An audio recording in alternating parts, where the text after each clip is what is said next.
if our kids understood how easy it would be to hurt us the most, it's simply them looking at you, looking you right in the eye and saying, "You're not funny." Oh. That would be. Your son hasn't done that to you yet? No. Owen does it after a good morning. I don't want to know what that feels like. I don't want to know what that feels like. I had a moment like you're saying where you're not funny. He thinks I'm funny, but where I'm riding with him in the car and I say some joke, like a guy spinning a sign, and he's like, "What's he advertising, Daddy?" I'm like, "College." All right, and I'm laughing at myself like I do, and I'm like, "That's funny. I got to remember that." And he goes, "Why is that funny?" And I'm like, "Because if he'd went to college, he wouldn't be out there spinning a sign." And then he sits there for a second. He's 10 maybe, and he goes, "You know, you're not as funny as Brian Regan, Daddy." It's like, that hurts. Fuck you, kid. That hurts me. You're not as good as your buddy Zach at baseball either. How about that? Yeah. I'm going to go post on Facebook that man. you struck out 3 times today and embarrass the family. What are you talking about? I'm not funny. You know what I'm saying? Yeah. Fuck you. Brian Regan wouldn't say that because he's a clean comic, but I'm going to tell you. Yeah. Hey, man. How are you? I'm good. I like the studio. How's the this sound is from him? You like it or not? It seems kind of... I like it. Right. Why you put me on the spot like that? Well, I mean, I'm asking. I trust your opinion. It's not really. By the way, this is Seth is Seth Payne. He's a comedian and producer and editor and all around runs this shit. All right. That's all. And I got you guys on because maybe 7-8 months ago you read this book by Sam Tallent, Running the Light, right? And you went on and on about how.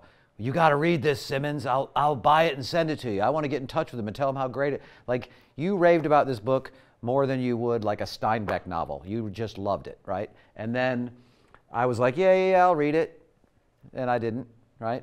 And then about a month ago, Seth. Which is how you are. Yeah. Which is how you are normally with anything that I tell you. Yeah. And then somewhere down the line, you just get bored enough on a boat somewhere and go, you know what? Bevin said something. Yeah, exactly. Well, I know most of what you say, you're like me a little bit, in that you say so much that you really only are really sticking to about a ninth of that. You know what I'm saying? I mean, I love you, but you have a million ideas. Was I off on this book at all? Yeah. Was I off on this book at all? Were you off on it? Yeah. Was I, what I said, was it a ninth of what? It was more than a ninth. It was like about 8/9, probably 9/9. Yeah, maybe. We'll get to that. And then Seth put it on my desk because he read it, and he was like, "You got to read this. It's a great book." So he read it before you did. I don't even know this guy, but he read it before you did. How did he get a hold of it? Through comedy, obviously, right? I don't know. Can you turn him up a little bit in my headphones? Yeah. Yeah. How did you come across it, Seth? How did I come across what? Oh, sorry, I was fixing the audio thing over here. Okay. How did I come across it? One of my buddies gave it to me for my birthday. He knew I started stand-up and saw that and was like, I bet you'd like this, because he's an author, one of my buddies. He writes like, I mean, he's a professor and he writes, so he recommended it to me and I read it. He hadn't even read it, but he figured I'd like it, so. Right. And I did. I liked it. And Danny, and because a second opinion of somebody else that I trust was like, you should read that. And it took me no time. I read it in like 3 days. It was good. It was a good book. Yeah, of course. Well, I love that you needed the second opinion. It wasn't even a second opinion. It was just the fact that it wasn't me. No. It was somebody else. I maybe even said to him immediately, like, that's the book Danny was talking about. Like, that's so, not that I was dismissing your thing. It was on the list, but I got other books to read, dude. I had to read Nelson Mandela. I got, you know what I mean? I got to read this book of quotations. You know, I got things to read, dude. They're on the list. I get it. I get that you read all the time. Here's a question for you. You've been reading straight through since I've known you. We've known each other for over 20 years now. So, man, almost 30 years, right? And you've been reading that whole time. Has your life gotten any better? No, it's actually gotten worse. Like that's Exactly. like, you know, I mean, and it's funny because I used to make fun of my mother because she would say things to me like, Tommy, you need to quit reading. And I'll be like, what do you mean I need to quit reading? Well, she's like, you keep reading Thanksgiving or whatever, you know what I mean? So, and I just thought that was, who would say that to their child? Like, that's the, like, please be dumber, Tommy. Like, but there's something to the misery that comes with knowledge. Yes. Some people have it made. Dumb people have it made. It's just anger and happiness. That's all it is. It's just pure frustration and then just beautiful, you know, Euphoric. just levity. Yeah, euphoric levity. And when you've read too much, you can never get to that place anymore because I don't know, man. I get joy from it. I do. So it does bring me joy, and it does bring me like a lot of the great things or the great truths. Just I need to hear them from more than Danny Bevins. You know what I mean? I need to hear them from more than Nelson Mandela. I need to also hear them from blah blah blah and blah blah blah, and then this book, and then it's a slow seep, and hopefully it makes me a better human. I don't know if it has or not. I'm hoping. Oh, I think it has. I just don't think that has any currency in our humanity right That's now. true. It's unfortunate, but I mean, really, I mean, I don't know if you've ever been out with people and you start to try to, speak it to a place where, you're really making people think, but they're like, dude, we're drinking here. Shut up. I mean, Yes. what are you doing? Yes. This is not, we were just talking about the Real Housewives. What is your, so. I don't watch that, so I gotta. All right, I did, but yes, tell me what you liked. you're right about the reading thing, man. Yeah. So this book, go ahead, ask your Go question. ahead. No, go ahead. No, you go ahead. It's your show. Yeah, I don't really have a question. I would like to hear what you had to say, actually, to be honest. All right, got I have a nothing. question. Okay, here's what I would say. I'd say right from the beginning of this book, if you read it, the foreword. All right. Oh, even before that, the very first words. I was looking at it today. That joke from Roger Rabbit. It's such a great line. That's a good line. Yes. Do you mean to tell me you could have taken your hand out of that cuff at any time? Not at any time. Only when it was funny. Such a great exactly. joke or Great line. line. Yes. But here's from the foreword, right? The last paragraph. Sam wrote a goddamn porterhouse of a book. His prose is slapped down on the page with a demanding "fuck you, pay me" urgency. Every comic has met a Billy Ray Schaefer somewhere on the road, a former champ still hanging around, outwardly expecting respect, but secretly hoping just for some recognition. Musty sport-coated cautionary tales, huddled in bathroom stalls, sharing corners of a hotel key cards. Isn't this guy a little old to be doing this? Shit, aren't I a little old to be doing this? Sam writes the same way he performs stand-up. No meat left on the bone. He wrings out every word for what it's worth. On stage, he doesn't let up on the audience. No gaps, no time to get up and get another drink or take a piss. I can't miss what happens next. This book comes at you the same way. Sam Tallent didn't write a book to waste your time. He knows wasting someone's time is the worst sin there is because time is something you don't get back. Kyle Kinane, Los Angeles, 4/20/20. Yeah, that's a pretty good intro. Right?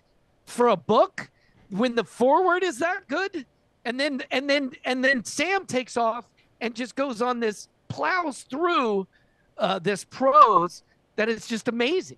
I mean, it's amazing. Look, the story is what it is. I mean, did you key into a guy? Do you know who it is? Do I know who the guy is that he's talking about? Yeah, I mean, the guy is to you though, not.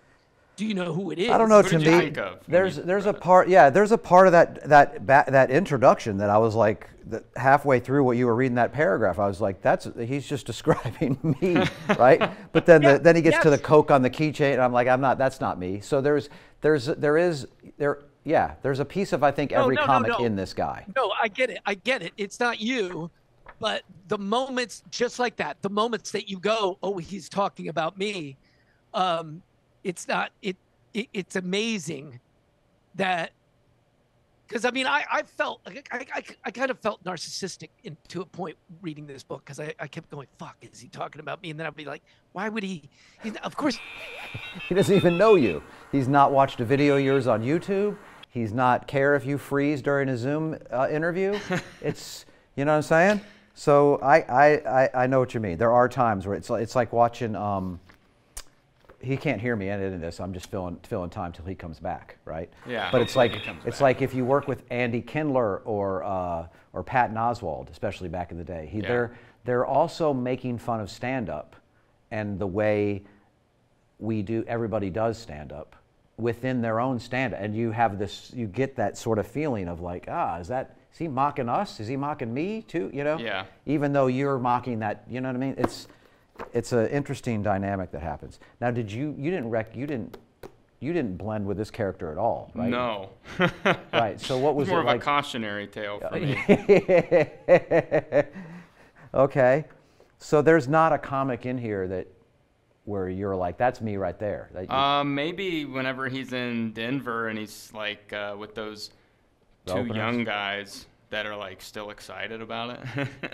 Those two open mic guys and on one of the shows he's on. What struck you about this book? Were you struck immediately by the Kyle Kinane introduction? No. I mean, I was like, we'll see. When I read that, I was like, we'll see. Like, I don't know. Yeah. And then I read it and I was like, okay, yeah. I mean, I liked it. Yeah. That's the extent of your take on it? You handed me a book because you're like, I like this. I figured it would resonate more with you. I mean, there were things I was like, oh, I wonder if some of this stuff is true. Like, I wonder if this is what it's like on the road. Yeah, I would. I mean, we'll ask Danny about that. Danny was more of a partier and drinker about that. Hooper would be a good one to talk. Like Hooper would be this guy, right? If he kept doing what he was doing for. Honestly, when I read it, I thought of you and Eric. Yeah. Yeah, that's like wonderful. A combination of you and Eric. I mean, obviously exaggerated versions. Yes, I think that's what Danny's talking about, and that's what I'm talking about. Like it's a worry as a comic, like I'm still hanging on, but I don't really feel that way until I hear it from other people. Yeah. Like I don't feel old. I just know that I am old. Does that make sense? That makes sense. So, I think here. the most I kind of see it is in the dismissiveness of young people. Yeah? Yeah. What do you mean by that? Like this guy I don't relate to this person before you even start to talk. That's what I mean by that. You know what I mean? Or just in interactions with holding a door for someone or whatever, or people that make eye contact with you or don't make eye contact with you. Yeah. You know? Like you kind of related whenever he's like wandering around Denver and he's like mad at all the young people and. I'm not really mad at any of the young people. Yeah. I really am not. Not mad. I don't think he was angry. It was more like disconnected, like. Yeah. So foreign, these people's lives. Or like, pretty women that they just look right through you. You know what I'm saying? Because you're old. You know, not old, but you know what I mean. They're like, oh, you're a senior in college. Well, I'm a senior and citizen. We have so much in common. Yeah. You know what I mean? So that's. But and in people calling you sir, stuff like that. You know. Yeah. You just recognize it. I felt kind of old whenever I saw the kids at my apartment complex like playing, and I was like, hey guys, like as I was walking by, just like hey, and then they said like they sounded like I was a substitute teacher, like good morning. I was like, well, welcome to the world, dude. Yeah. Welcome to the world. So did you like the joke writing in it was pretty good too. Like he most of the time when I read something and they're doing stand up, if it's a movie about it doesn't translate. It's somehow the jokes don't, but the jokes really flowed. Like it was like, that's a good joke. It's like that's funny. That's a good line. Yeah. Yeah, and the way he describes like, the way it feels to be on stage, those kind of things. But other than that, I can't relate to that. Just like it's a nonstop party feeling. I never had that on the road. That's not my. Yeah, I didn't get the vibe of party. It sounded like a nightmare. Yeah. But like it was a party it was a party that never ended, and then by the time someone blew out the candles, I was throwing up. Yes. I guess I met guys like that, like on the road, that had been like, had a bunch of Tonight shows and had a bunch of whatever, and they just partied it away, you know? But then there's other people that partied like crazy. Yeah. And it worked for them, you know? Stanhope, one of the guys who has a blurb on the back of this book. Mm-hmm. I used to think it has to be a myth how much he parties while he's on stage. You can't sustain that and also write a new hour that's great every 2 years. Yeah. And like, don't you gotta sleep? Yeah. But then I worked with him for a weekend or whatever, and I was like, oh my God, he really does function somehow within that. I don't know how anyone could live like that. Yeah. Me neither. Like doing whippets on stage and doing multiple shots and that's insane. doing multiple shows, and just like the whole thing is a part, like, and then you come off and you don't seem drunk. Like it's nuts to me. You know, there's comics that I've seen that are so drunk I can't understand what they're saying to me, and then they walk on stage and it's like the muscle memory takes over and they just do their act like in a blackout. All right, so here's the thing. So let's go to the second. All right. I'm just gonna read one, and then maybe I don't know if I have like good light here. I don't have good light. You look great. Is that all right? Yeah. It doesn't matter. Please. All right. Think about this. Think about how hard it is to do stand up, right? How hard it is to do stand up, and then all of the positions that they put us in to make it almost impossible. You mean all the opportunities that they give us? That's what he means, Seth. He means the opportunities that we're given are not always in the best light. Ooh, yeah. No, I'm going to go with there's no respect to stand up, so they believe it can be done anywhere. So in one of the cases in this book, he literally sets up a game that I don't even want to talk about because I think everybody needs to read that in its own place. But in this one, it's a second night. And a woman has got up on stage and is talking about how she is dying of cancer right before he's supposed to go up. And this is what Sam wrote. The MC came to the podium wiping tears off his cheeks. Brave words from a brave woman. We're going to miss you, baby. We're all going to miss you very much. He struggled to compose himself as the crowd dabbed its eyes. May God bless you, Sheila. Tell him to take mercy on us. We're giving him an angel. He honked his nose loudly into a red bandana and wiped his eyes. All right. Enough bawling, y'all. Who's ready to laugh? No one, thought Billy Ray. No group of people had ever been less prepared to laugh in the history of laughter, organized or otherwise. Drowning a puppy would have been a better opening. Once in Florida Keys, he had worked with a Catskill fossil on a string of awful shows.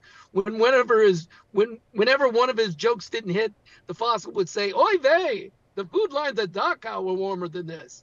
Billy Ray chuckled. "Oy vey, fuck my ass." It was so unfunny, he couldn't help but laugh. So that's like, I don't know how to explain it to people how perfect that is, a representation of a moment that you feel on stage, right? Like, of how you feel. And does that remind you of a specific show that you had where somebody brought you up in a similar situation? Crack Up for Cancer is a comedy show that they do out here. Crack really Up nice for Cancer? Guy. Yeah. And or Cancer Cracks Up or something. I don't know what it is. But I think it's Crack Up for Cancer. But it's a show. He does it once a year to raise money for the families of people who passed away for cancer. So at the Tampa Improv, which already not a place that I appreciate because the ceilings are high and it's, I don't know. Yeah. It's just, it just doesn't feel like it's built for stand-up. But they let the other comics go up. Then they do a video of all the people that passed away. Oh. Right. And I'm fucking, and then they're like, okay, here's your headline. I'm like, are you out of your fucking mind? Really? Like, I had to talk about it because it was nothing I had to say, look, come on. That's, it's just, and And I don't think the guy does it like that anymore, but I remember that being, I remember doing a gig one time. What do you say to that crowd when you walk on stage? Did it work what you said and get them on board, or because you had to say something? Well, I think you know that when you're in those moments, the thing about that moment is that if you're just brutally honest about the situation, it connects with the audience somehow, and then you have this thing together, and so they kind of go along with you. I mean, I don't know what I said, but I was me, and I was probably saying like, what the fuck am I supposed to do now? You know what I mean? You just put all these people on here dying and everybody's crying, and now, hey, here's Danny Bevins. Why you fucking, whatever. I don't even know what I said. I can't even imagine what I said, but I got through it, and it's still going to take you that time to get there. I'll tell you another one that was, I think, worse than that was I did they make you do these weird things where they're trying to get publicity. So it was a Rotary Club, fucking like 7 o'clock in the morning. And they did the Pledge of Allegiance. And then they brought me, and I was like, you gotta be, that's insane. There's a podium, like none of it is set up for this. Wow, and yes, you still just figure out a way to make it work. You figure out a way to make it work. And I think that, good for you. I don't know if I could have done that. And it's weird because we take those gigs, and you'll take those gigs. Yeah. You'll have gigs like that as you start doing comedy. Yeah, but that wasn't a gig. That was a part of a gig. Like that was like morning radio, but it was a Rotary Club instead of morning radio. Oh. Which I don't know how that is publicity, but I guess, you know what I mean? And to me, morning radio could be bad too. That's the only thing that they didn't have in this book, that Sam Tallent didn't have in this book, that I think it's the only thing that he was missing, that captures a certain time that we did it, right? Like, I don't know that I haven't been a young comic in a long time, so I don't know what it's like out there anymore. But there was a time when all of that week, because this book is 7 days, and every day that he's doing it, those gigs. I know those gigs. I know what those gigs are. And then the weekend gig when he gets there and it's closed. I've had that happen to me. It's bullshit that the guy didn't pay him. You know what I'm saying? The guy doesn't pay him or put him up after he was on the schedule to be there. He gets there and says, that day I'm closing. Nah, yeah. You gotta. I know. And that's another part where you go, if there are weaknesses to the book, that would be it. But I think he's on another road, because I love where he goes with that. Yeah. I love where he goes. Where he's up. And so is any of that stuff, how do you feel about the way, first of all, I love the book, right? Yeah. And Seth sees this old dude as me or Eric Trunda, you know what I mean? Like, and you, because look at you, you know what I'm saying? You're in your car driving around. Yeah. Not my words, yeah. But yeah. Yeah. Comics who are older than me, let's go with that. Yeah. So he's coming at it from that angle. And now I sort of forgot what I was going to say. I called it like a cautionary tale. Yeah. Yeah. There's no doubt that it's a cautionary tale. But I mean, a lot of people may take the drugs and the drinking as the cautionary tale. Yeah. And not understand that the stand-up is pretty fucking cautionary too. Yeah. You know what I mean? But the one thing that you had said to me that I guess I've been trying to figure out, where you were like, how did he think that he could do the cruise ships? And when you first texted me that, I was like, yeah. And then I started thinking about it, and I was like, wait a minute, I'm out on cruise ships. I mean, I don't want to say everybody, but there's a lot of bad still out there.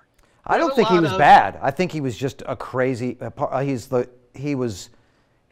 I didn't like when I read the jokes that Sam put in this guy's mouth. It wasn't that he was building a hack comic. This guy was funny and had good jokes and was good at it.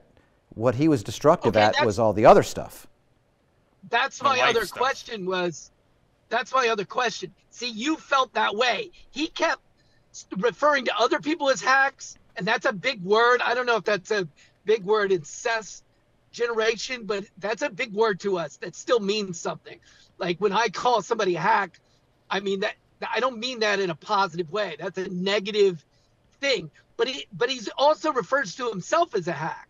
And I could never figure out, like, I knew that he had, you know, that you met guys that were good in the past, but you see them now and you're like, that doesn't work. It's, you know? It's like they're trying to do something that worked a while ago. Is that kind of what you're saying? Yeah, that act is that dated. You know what I mean? I mean, there's a lot of like, I'll say to people, you know, that I loved Kennison, but I have to explain the religious stuff because the other shit didn't age well. You know what I mean? The misogyny and the homophobic shit that you kind of forgot about because it wasn't as big of a deal back then. It should have been, but it wasn't. You know what I mean? But my connection to him was the religious stuff.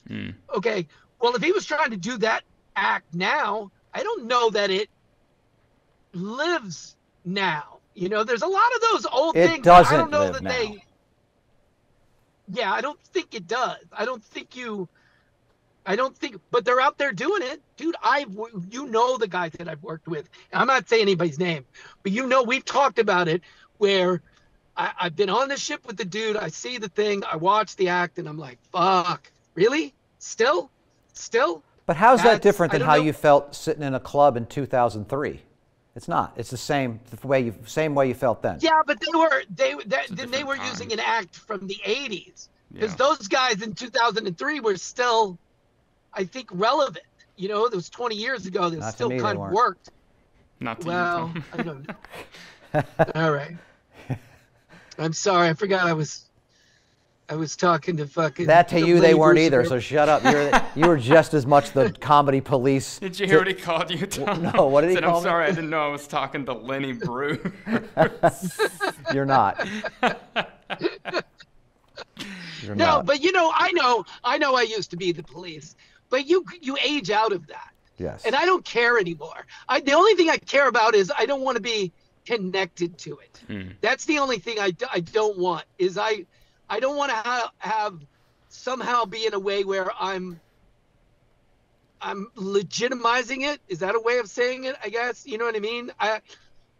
That's why I don't like being on the same shows as some of those people. It just doesn't, it doesn't feel You're associated with it. Your name's associated with it. Yeah. Some people think if it's their first comedy show, they're like, oh, this is what people make jokes about. This is what's funny. And then they see your face and your name is attached to it. And it's like, you don't want that.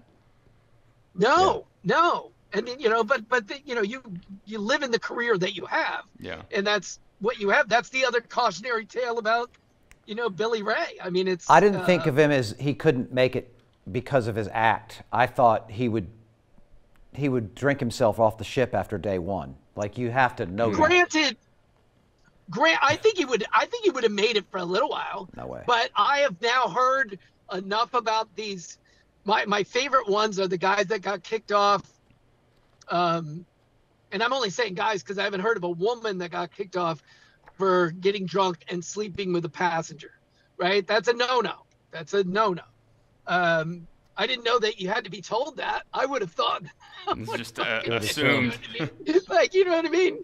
Yeah, like that's basic. You know, that seems common sense. Don't, you know what I mean? Like, but then again, I did have to learn that you're not supposed to sleep with the wait staff. So there you go. You know. He had an incident where old comedy club owner, where he slept with one of the wait staff, and the comedy club owner, who was married, told Danny he couldn't work his club anymore because he slept with his girlfriend. And Danny was like, "What? You're married. What do you mean? That's your employee. First of all, like, you're the one doing it wrong." That sounds like a bit. Yeah, it should be. You can't sleep with my girlfriend. So I was thinking about in this book, we know some of the people in this book that he uses. He writes a fictional / non-fictional version of like Augie and Norm. Rick Kern, Norm. Yeah. You know what I mean? Like, and so on the Norm one, I felt like I was a little like, was Norm that sort of jokingly homophobic and blah blah blah? Like, that kind of stuff was. I had questions too. But like I said, I love the book. I love the way it blends this character. I think Norm, what he was writing there was that, and I don't know how much Sam knows Norm. I know that he's a huge fan of Norm's, but I think what he was suggesting is that Norm would lean in to that kind of, because that's not really homophobic. He's like code switching. He's code switching and doing jokes that work for Billy Ray. But he's leaning into the old days about you couldn't say anything good about each other, and the whole thing was that, it's like Anthony Bourdain's book about everybody, Kitchen Confidential, where everybody in the kitchen is either takes it in the ass or they're, and it's all this language, and you go, well, the people who get offended at that, but that was not what it was about. It was just this way of speaking to each other. That's, I don't know. I probably get myself in trouble this way, although I don't I think I know what you're saying. It's Mark Twain. Nobody been found. Yeah, you know like what I mean? when I was a kid, everything was gay, but like we didn't say it as in like, oh, it's homosexual. It was like, oh, that's lame, but we didn't mean it that way. Not saying it's good that we use that word or that it was fine or excusable, but I mean that's just how you thought then. I kind of got that too. I just like, this was the old sort of whatever locker room talk is like. Yeah. The slam was homophobia. That's just the way it was. And he sort of leaned into just darker stuff. And so I'm curious if that stuff is jokes that sort of Norm would do, or that he heard him do, or that it's weird to fictionalize somebody that you sort of idolize. And he has this cool arc, Norm does, in the story, but he also sort of frames him around jokes that I would hate to write jokes for a guy that was one of the best at it, and then put those jokes in his mouth when he might not have wrote those. You know what I mean? So I'm in that place a little bit when I'm reading it too. Like, oh wow, it's got to be a hard line to balance. Writing for Norm Macdonald. And giving him jokes that maybe he wouldn't say. Yeah. So if he knew him, these may be exactly jokes Norm would say or did say. I don't know. Yeah, I don't know. I don't know how much he knew him, but I think that I give him credit for being ballsy. Yeah.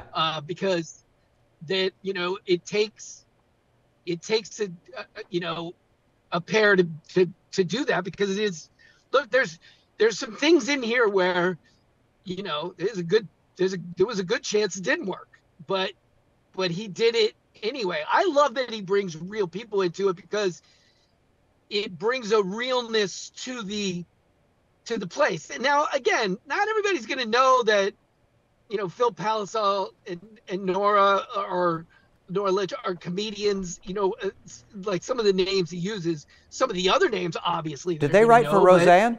But he built, Rick Kearns. Rick Kearns was the guy you heard about all the time, right? You heard about him.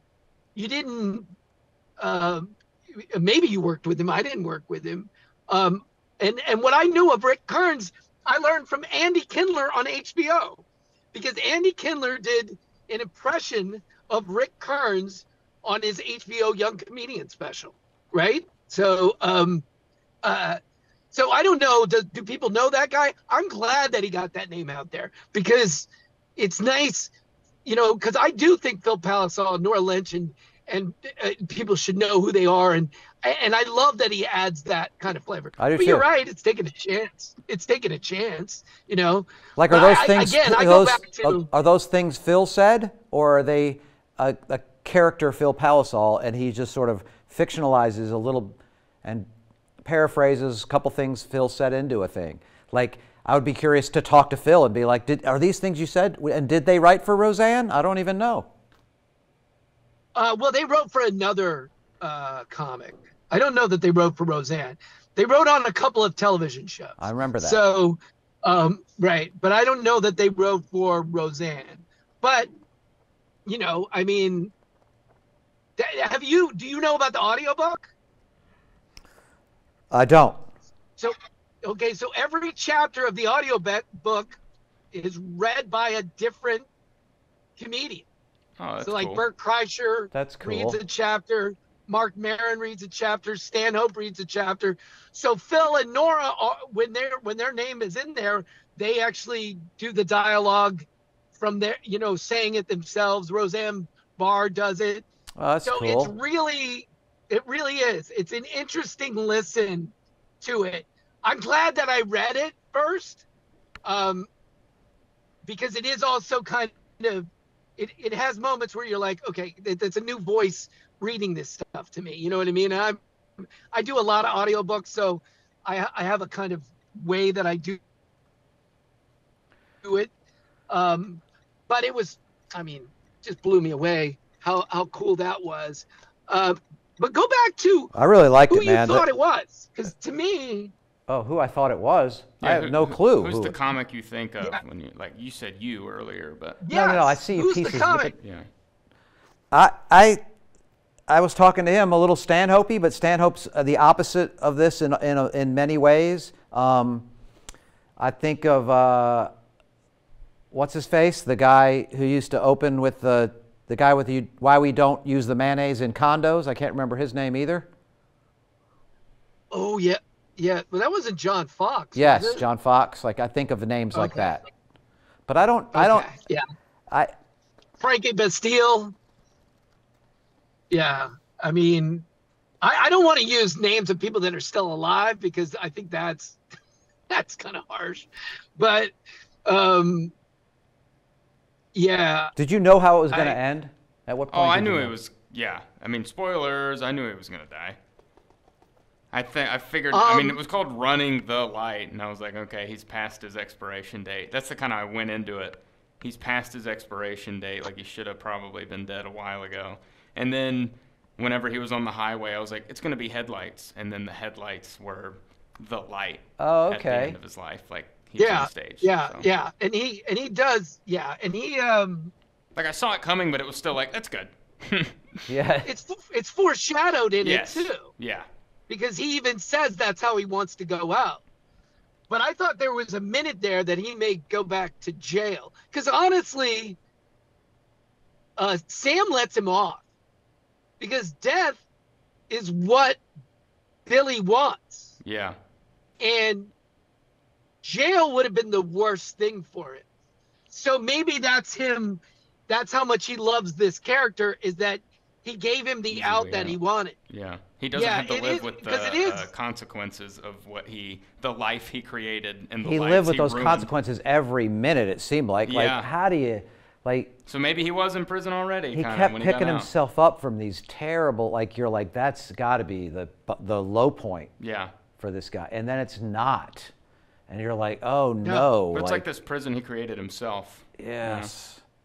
And I was rooting for him, you know what I mean, in a way. Like, I root for I know he's a terrible human, but I'm still like, I want this guy to... It's like right before the end, it's like, he might turn it around, and then it's like talking about the weather conditions on the road, and I was like, he's dead.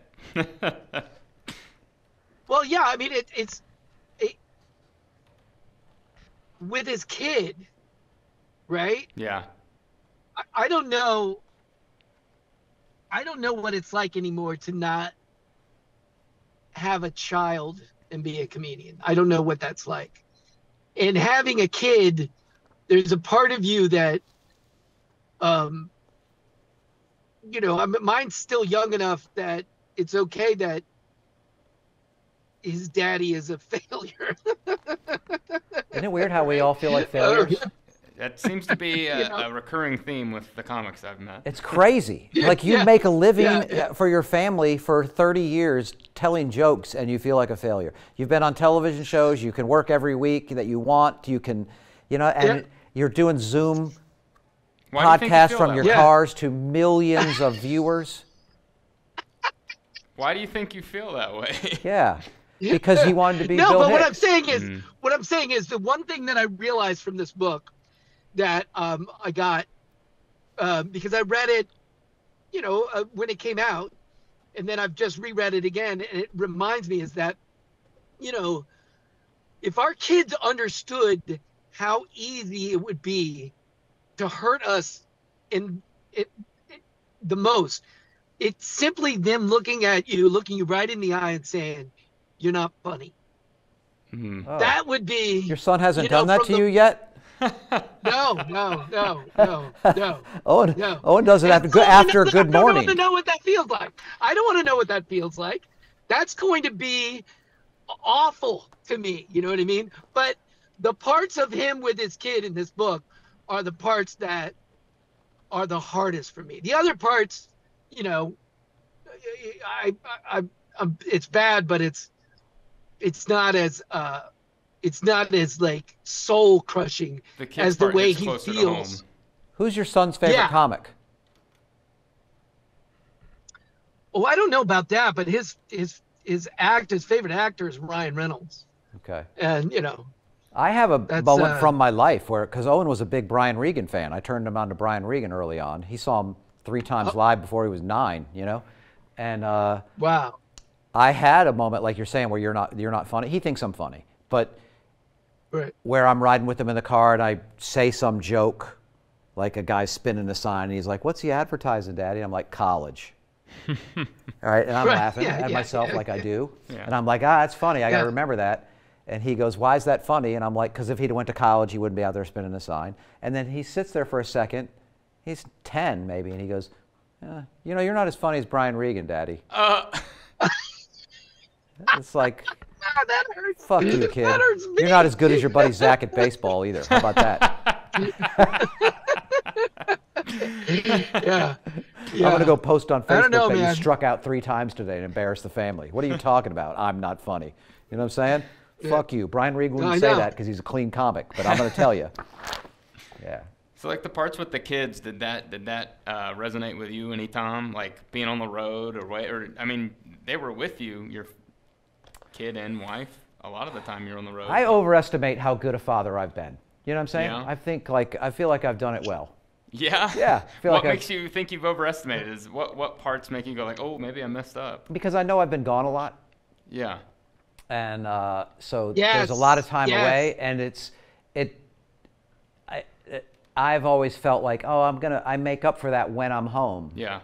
But you're still gone. You're still gone for baseball games, and you're still gone for a thing at school, and every night being there. It's like you just miss out. And so you're like, I did have a thing where I was kind of laying into him about you're not getting to the gym enough and doing the work that you need to do to be the player you want to be. And he's like, you know what? You don't know how much I'm working out. You're not here. I'm like, ugh. He's right. Ow. I don't know, you know? Yeah. But he was wrong. He's not working hard enough. You know what I'm saying? Still going to die on that. All right, let me leave you with this. This is the one that hit me the hardest. And I think Tom feels the same way about this. I fucking hated getting a cell phone. And TJ Mark Walter made me get a cell phone. And he did it by making my wife make me get a cell phone. And I didn't want that at all. And it's in here. I don't know, Seth, if Simmons has ever told you, we used to have beepers. We were like drug dealers. I was around for beepers. They were on the way out, though, but I remember them. Yeah. I didn't have a beeper. Serena had a beeper. Yeah. You get beeped, and that was money. Money was coming in, you know. But I hated getting a cell phone. And this is the part that he wrote. He hated cell phones. They created accountability. They allowed him to be located. Over the years of mercenary travel, Billy Ray had grown accustomed to riding rogue. He preferred to be out of pocket. He called home when he needed to. Otherwise, he was a roomer. Now he never called home because there was no home to call. Like most of his life's complexities, the phone was his wife's decision. When cellular phones first came out, her brother had worked for U.S. West, and he got them a deal. $200 isn't much to pay for peace of mind, he'd say, from behind this desk made of a handsome redwood. His name was Tucker, and he grinned like a date rapist. I just screwed up the line. That's a weird description. Billy Ray's wife. Billy Ray's wife did all the talking when Billy Ray rubbed the rich wood's smooth grain and calculated his brother-in-law's commission. His wife was beaming when they left his brother's office. Now we can talk whenever we want, she said. Billy Ray said nothing. That was 15 years ago. That, to me, is it, right? I mean, they can locate you. They know where you are. But the guy's name being Tucker and grinning like a date rapist is still one of the best lines. Yeah, because you know that face. Everybody knows that face. I don't really know that face. Exactly. I know that face. Okay. Oh, you do. You do. You've met a guy. You've been somewhere. You've seen him. He usually works in, at like a mall or some shit. You've seen it. Yeah. It makes me feel. It just makes me feel creepy even think it. Like yeah. I mean, you're not thinking like he thinks. You're just thinking of the guy. But I would. You were talking about being embarrassed about yourself. Yeah. Earlier, like. I would be embarrassed of myself for not punching that guy. Like I don't, even if I just saw the smile, because it's like, that shows it. That's what you've done. Yeah. That kind of guy just makes me sick to my stomach. Anyway, so when your wife started being able to get in touch with you, it ruined your life? That's what you're saying? Isn't that what you said, right, I just didn't, look, a lot of what life became and what I love about what I have, if you had told me, 30 years ago, this is the way it's going to be, I might have put a gun in my mouth because I didn't think that this is what I would want. I didn't think that I could be this happy with what I have. So, but 30 years ago, you did put a gun in your mouth. Yes, I did. But that was a mistake too. Because you didn't really know that this was how it would go. Like at that. No, I didn't. At that moment. And but I mean, it's. What do you mean you wouldn't have known you've been happy with what you have now? Like, what do you mean by that? Well, I mean, Simmons knows. Like, I didn't start comedy because I wanted to be a star or even thought that was possible. I started comedy because I met a comedian and he told me that he was trying to talk me out of it. He was like, being on the road is like being in the witness protection program. Nobody knows where you are, and you're just gone, and it's like you don't even exist. And I was like, fuck, that sounds awesome. Yeah, I want that. So that's why the cell phone thing connects with you right now, because ends that. Now they can reach you everywhere. Yeah. Anywhere. And like, I love that it creates accountability. And I didn't want that. And so I didn't even like the beeper, but slowly you look, when you're 20, when you're in your 20s, you don't know that you're going to fall in love with this woman. You're going to be domesticated. You're going to love your home and your child and your life. You don't know that that's what you're going to do. And you don't know that you're going to get better. I was pretty fucked in the head, and I got, I don't feel like I am as much anymore. So, although, Simmons may have something to say about that. You didn't have a best case scenario thing. You didn't think it was going to be like anything like that. You didn't have that in your brain. Best case scenario becoming real is what you're saying. Yeah, no, I never thought. I don't know. I mean, I thought remember something, being or on you the wouldn't road. feel like a failure while you're a success. No, I mean, I don't feel like a failure. I think, people look at you sometimes and go, well, why haven't you done this? Why? And you're like, fuck you, you go do it. You know what I mean? I don't know. I don't really feel like a failure. I feel fine. I know what people think is success, and that level I didn't get to. But yes, I totally understand I didn't expect to get to this level. Look, I was in a Geo Metro, driving around the country with all the money I had in my pocket, and listening to audiobooks and music and reading and drinking like I wanted a problem later in life. How much did you drink, like on the road when you were in your 20s and you're starting down the path of this dude in the book, right? Well, yeah, I think what stops me from being Billy Ray is that I don't do hangovers well, so I need like a day. You know what I mean? So like every other day or every 2 days, I would drink to the point of passing out. And then I'd have to go like, I can't, you know what I mean? I wasn't a kind of get up and start drinking guy. There was a year where Danny Bevins, I did think about you when I was reading this book, because there was a year where Danny Bevins won the San Francisco comedy competition, the international thing. The year he won it, I wasn't in it. He came in second the year I was in it. But the year he won it, like right before the finals, like the night before the finals, he fell down. I'm convinced that Danny was hammered as shit and slipped in the bathroom. Like, he had a huge black eye because he smashed into either the toilet or the sink faucet somehow. I love that that's where you've gotten that from. It was actually the year before I went to the semifinals. Oh, okay. But you're not wrong. I was drunk, but there was so like had to 6 go on guys stage. in the room. There were 6 of us in a room, and I tripped over somebody's bag in the middle of the night, complete black motel room, going to the bathroom, and hit the edge of one of those drawers, you know, those things that they had. And then a guy, because I went to the bathroom, I came back, I lay down in the bed, and I guess my moaning, they turned on the light, and there was just blood right down my face and the thing. And they had to take me to a hospital. So you know what I mean? Like, you read this book and you go, yeah, I know what you mean. I kind of know what you mean.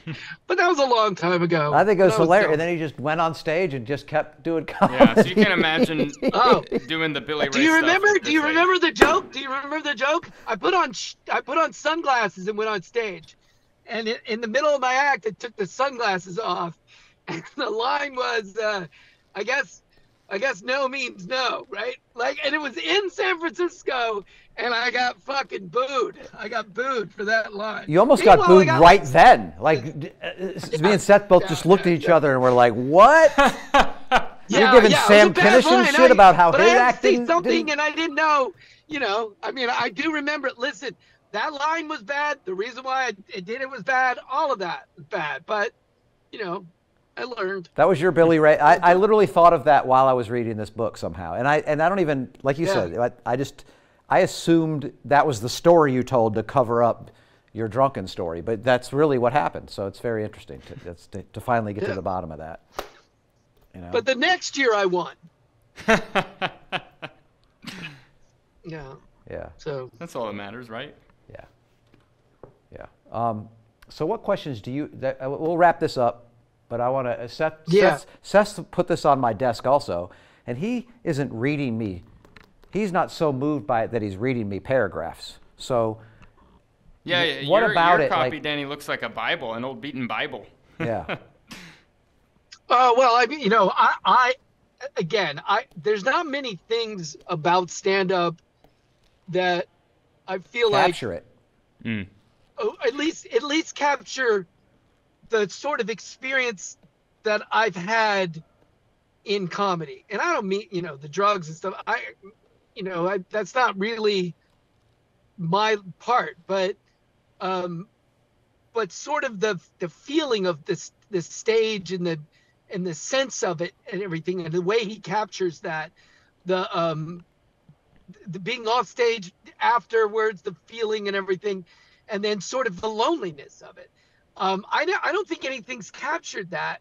That is a piece of not just stand-up, but of the little part that I've been a part of it.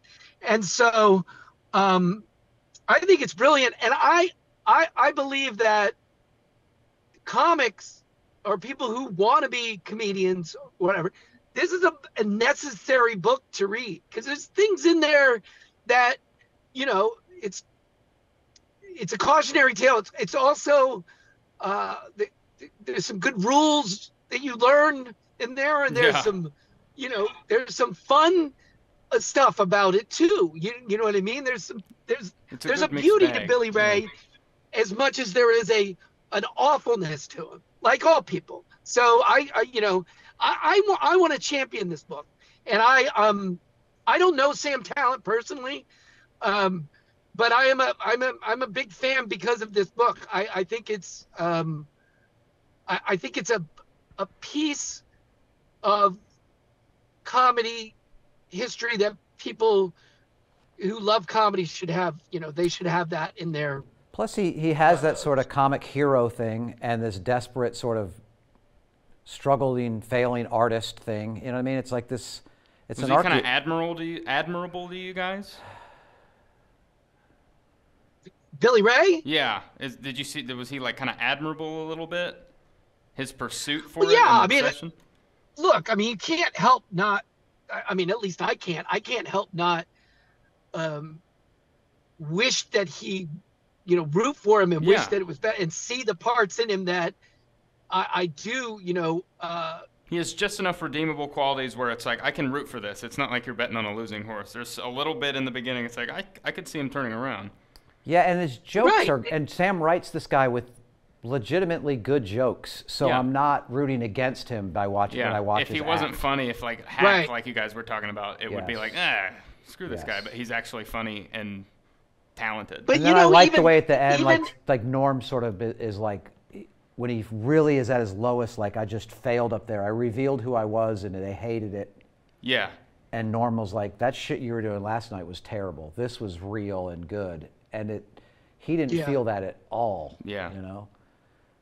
That was kind of was kind of cool to me, too. There's so many moments like that in this. There really is, where I'm like, how he kept picking himself up and was able to get to the next gig. You know what I mean? I had enough trouble not even partying to be like, I got to get up and check out now. Like, when did you have that moment where it was like that moment where he's like, fuck it, I'm going to do what I'm feeling. And then even though you think it's not good, somebody really liked it. Like Norm, when was that moment where you guys were like, I got to do what I got to do? I don't even know if I'm wording that right. I have to do what I got to do or I'm going to die. I can't pretend to do this thing just because I get a reaction. I have to do what's in my... I think I think it happens over and over in little slices. Yeah. You know what I mean? Like, you're relying on a thing because you want to be back there to work, and then you watch a guy that you don't respect do a line that you're like, oh, I have that joke. Like, and then you're like, all right, I got to get rid of that. Yeah. You know, or... I don't remember Simmons ever being derivative or feeling like his act was somebody, you know, was not genuine. Right. So I don't ever remember that being the case. The same thing for Kostaki, but in Kostaki's case, it was because he was so fucking bad at it that he was such a great writer. He was such a great writer, but he had his stage presence. You know, Tom's stage presence was, here, I'm going to turn my back on the shit like that you go, wow, that's just, he's just very, you know, he's out of his mind, but he's very authentic. But I think for me, I've said this, there are comedians that ruin comedians. And by that, I mean that there are comedians that other comedians want to be so bad that they never get to be themselves. And I think Hicks almost ruined me, but I think I finally made the turn and was able to find my own little piece, my own little place. But like Attell ruined comics, Stanhope ruined comics, Hedberg ruined comics, fucking Hicks ruined comics. It's just at some point you got to wake up one day and go, I got to be me. And there's a weird sense that the audience has when you are you, that like they can it doesn't tell mean that it's easier. Yeah, it feels more real. Yeah. I don't think it's easier. I just think it feels more real. Yeah, it just feels like, you know, I'd rather fail being me and doing my stuff and doing what I, you know, and I don't mean that I ever did hack shit. I just mean, I think there was a sense of yourself where I'm going to act like this because that's how Carlin did it. I'm going to do this because that's what Hicks did. You know, it wasn't, but then one day you just, you know, you stop trying to hide. Yeah. You know? And that's like something I'm learning because I'm like only a year in. I'm like, I don't even know my voice yet. You know, like I remember I saw Dan Soder pretty early on and I was like, I got to do that.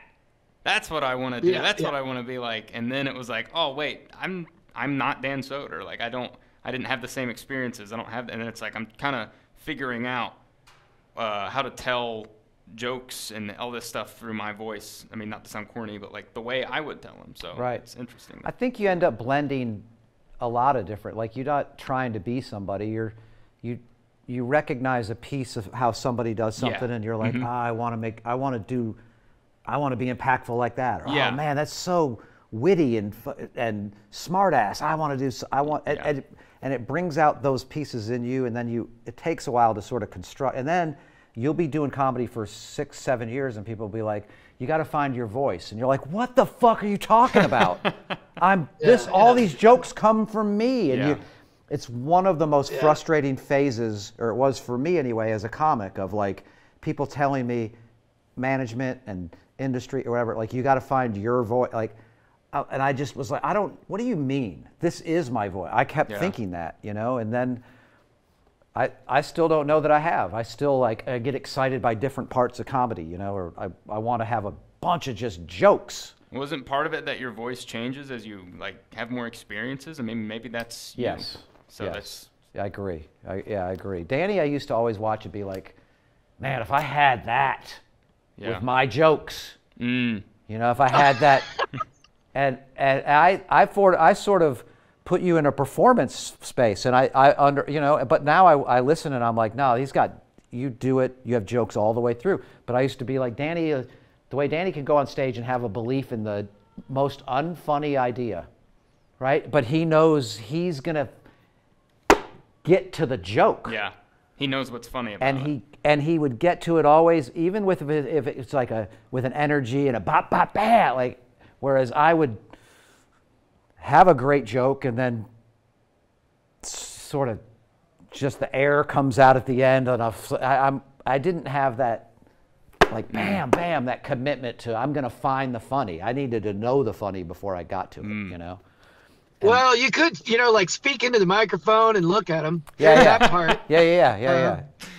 And Danny used to hate the way if you turn your back on the crowd one more time, Simmons, I'm throwing a beer bottle at you. Like. Well, yeah. Simmons said to me one time. He said, I don't get it. How can you hate yourself so much and then have all of that, like, up there, like you? How do you feel the way you feel about yourself and then get up there and have a total belief in have yourself? Trust yourself. Yeah, and have total belief. And I was like, because as bad as I feel about myself, I think all of them are worse. You know what I mean? So you know what I mean? Like that but look, everybody finds their place and their piece and their you find your spot. You're gonna find it. And there's no fucking time limit. It takes whatever it takes. And you can't force it. You just got to do it. Stand up is, it's more craft than it is talent. Do you still love really it? Is. We asked Jimmy Dore this yesterday. Do you still love it? Stand up? Yeah. Yeah. Sometimes. Yeah. I still love the idea of, I still get that sort of kid-like feeling. Like I feel like a young comic when I have a joke that I can't wait to get on stage and try, or I have I have an idea and I really want to work that out, see where it goes. I love that. I love that. And I still get a kick out of making strangers laugh. I think there's a weird thing about being unknown, that you walk on a stage and they don't know who you are, and you have this period of time should make them go, because you think about stand-up, you catch them off guard. They're not ready for you to be as good as you are, and what he's describing. That's such a fun feeling. Yeah. And think about that when you're doing it. Like, I sat with Dan Gabriel one time and we were talking sort of about this, and it's like, we're doing 5 different shows that week, and it's like, that's a lot, and you're doing all your material. If everybody knew your comedy, you couldn't do that. You know what I mean? Right. So there's this sort of like, I can't wait till I make it. meanwhile, you're sitting on you're being paid to work in paradise and do what you love. Yeah. So you have, and seriously, dude, you've always been one of my favorite comics. You know, through all the comedy I've watched. You know, and one of my favorite people. You know, through Tallent, through all these guys. There's a group of guys that I sort of associate with that I'm like, that era of comedy was skipped. Right? And then I say that, and then Bill Burr is huge, and I'm like, that blows that theory, you know. But there was an era of comedy where the guys that got into it to do it for like the way Jimmy Dore does it, or the way you do it, or the way Daryl Lennox does it, like Augie, you know, like to make people think a little bit differently or whatever. That it seemed like the gatekeepers at that time, especially because I was around 2000, they were afraid of that. And didn't want that. They wanted the opposite of that. And then, so those guys, and the comedy era shrank, and they hung on to all the Dom Herreras of the world. Dom Herrera's great, but they hung on to that generation that had already been exposed to people as the older comic. And then they skipped a whole group and then went to the next one. That's how I just babbled forever. But no, that makes sense. But you only think of it that way because we didn't do what they wanted us to do. It's kind of hard to blame them when we refused to play their game. And what they wanted was for you to go on these shows and go out there and be an actor and do this and do that. And we didn't do that because we thought that what Carlin did was the thing. And the truth is that wasn't the thing for us. What the thing for us was to do what we did. And, you know, look, like you said, we're in a place where we like. I'm in a place I like. I embrace Billy Gardell's thing where he was like, there's been a whole thing about the road, which is what this guy is in this book. He's the magnification of the road to the extreme. Right? But the road was always sort of looked down on by the industry, by the comics in New York and LA. But there was a feeling like, and Billy Gardell, this stuck with me about Billy, and he's like, you have to embrace it. You embrace the road. Yeah. You embrace the sort of strength that comes from it, and you use the road. So you're not out there. I used to tell comics, nothing against any group of comedy clubs, but it'd be like, I just want to go work all the comedies on weekend rooms and stuff. It's great, go do that. But if you learn how to kill all over the road, you're not good at comedy, which sounds counterintuitive, but you're just not. So like you're saying you have to die with the exception of Richard Ginny. I would put Richard Ginny in a different group. No, but you can figure out how to do it. But you have to not take the easy path, which is to be that same to be doing the same act as the last, not the word for word. Yeah. You're saying you got to die in the bars with 9 people. Yeah. And but Gardell had this, you got to wear the road like a badge. And so I think Danny did that. I think I did that too, like a little bit, where it's like, all right, yeah, I'm a road comic. That's why I'm better than you. Right. Yeah. I love you, man, but I got to go. Good. All right. See ya. Thanks, Danny. Bye.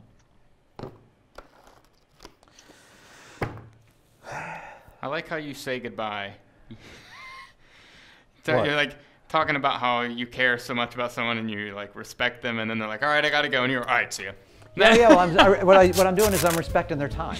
That's true.